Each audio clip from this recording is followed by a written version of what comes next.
네, 안녕하세요. 도사 이승태TV의 이승태 변호사입니다. 참 이거 해묵은 얘기이기도 한데 분묘기지권. 요즘 젊은 MZ세대한테는 분묘가 뭔지도 모르고 분묘기지권이 뭔지도 몰라요. 그리고 중요한 의미를 갖지도 않습니다. 왜냐면 우리는 당연히 요즘에는 화장해야 되는 거 아닌가? 뭐 수목장도 하고 바다에다가 뿌리기도 하고 강에다 뿌리기도. 근데 강이나 바다에 뿌리는 거는 환경 위험의 요소가 있기 때문에 그건 안 하는 게 좋은데, 근데 이거 뭐 납골당에 모시거나 하지 누가 분묘를 쓰냐 이렇게 생각하시지만 아직도 분묘를 관리하는 많은 사람들은 이 문제가 계속 끝없는 대립의 쟁점이 되는 부분이 있는 겁니다. 뭐냐면 옛날에는 전부 다 사람을 매장했잖아요. 그러다 보니까 분묘가 봉분이 있고 누가 봐도 여기 묘 있네 이걸 알 수 있는 거예요. 그리고 예전에는 독특한 관습이 있었는데 묘자리는 남이 땅에 써도 된다, 약간의 좀 잘못된 전통 비슷한 관습이 있었던 거예요. 그러니까 뭐냐 하면 옛날 사람들은 나는 잘 못돼도 자손이 잘 돼야 된다 이런 생각을 하신 것 같아요. 자손이 잘 되려고 그러면 묘를 잘 써야 된다. 조상의 묘를, 묘자리가 좋은 곳을 골라서 거기에다가 묘를 쓴 거예요. 어떤 사람한테 승낙을 받아서 제가 묘 좀 쓰겠습니다, 여기다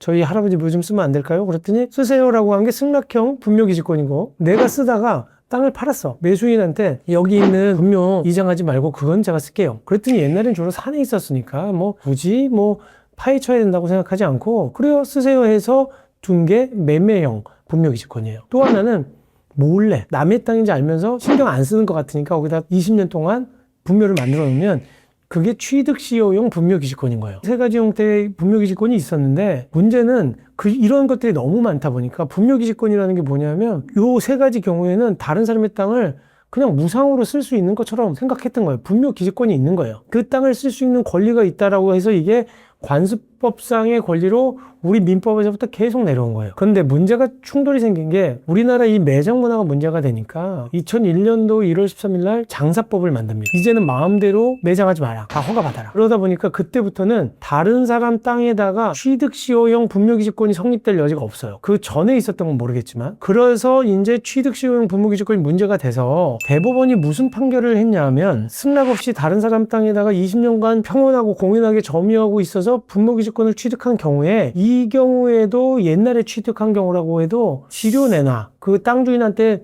설령 분묘기지권이 있다고 하더라도 사용료는 내놔라. 언제부터? 그 사람이 지료 청구한 때로부터. 이렇게 판결이 나왔어요. 그러면 분묘기지권은 이제 2001년도 1월 13일부터는 이제 취득시효용 분묘기지권은 없다 그랬잖아요. 그러면서 또 하나 이 대법원 판결이 2017년도에 나오면서 취득시효용 분묘기지권의 경우에는 지료를 내야 되는구나, 이것까지는 정리가 됐는데 승낙형 분묘기지권은 어떻게 되느냐, 거기서도 또 다툼이 있었다가 이번에 대법원이 뭐라고 얘기했냐면 승낙형 분묘기지권이 성립할 당시에는 무상약정, 그리고 돈 안 내고 쓰는 것으로 했다고 하더라도 시간이 많이 경과하고 사정이 변해서 이거를 그대로 유지하는 것이 타당하지 않다고 보여진다고 하면 그때는 지료를 내야 된다. 언제부터? 승낙해줬다고 하는 자손들이겠죠. 아니면 그 사람이 똑같은 사람이라고 하더라도 지료를 청구한 날로부터는 지료를 지급할 의무가 있다. 이렇게 판결을 한 겁니다. 그래서 이제는 뭐 승낙형 분묘기지권이 됐든, 아니면 취득시효용 분묘기지권이 됐든, 아니면 매매 계약형 분묘기지권이 됐든 무조건 이제는 지료 청구를 받은 날로부터는 돈을 줘야 된다는 거예요. 그러니까 팔라는 거야 이제. 그거 내기 싫으면. 이게 어떻게 보면 재산권 보호에도 맞는 거 아닌가. 왜냐하면 매매하시거나 땅 매매하신 분들, 봉분 만드신 분들 대부분 돌아가셨거나 아니면 이제 그 자손들이 관리합니다. 그때까지 계속 무상으로 쓰는 게 맞냐는 거죠. 이게 왜 자꾸 문제가 되냐면 특히 뭐 용인이라든지 경기도 주변에 분묘가 많잖아요. 개발 사업을 하다 보면 계속 걸리는 거야. 이 사람들은 오히려 이장 못하니까 이장하려고 그러면 돈 내놔 이렇게 요구하는 경우도 많아요. 그러다 보니까 내 땅을 온전히 사용하고 싶어도 분묘 때문에 팔지도 못하고 그거를 이장하는데 돈이 많이 드니까 이게 좀 문제가 있다고 봐서 대법원도 좀 이런 판결을 하는 것 같습니다. 그러니까 이제는 분묘기지권 갖고 다툼을 좀 줄여가세요. 이제는 좀 더 새로운 문화에 적응해야 될 필요도 있다고 생각을 합니다.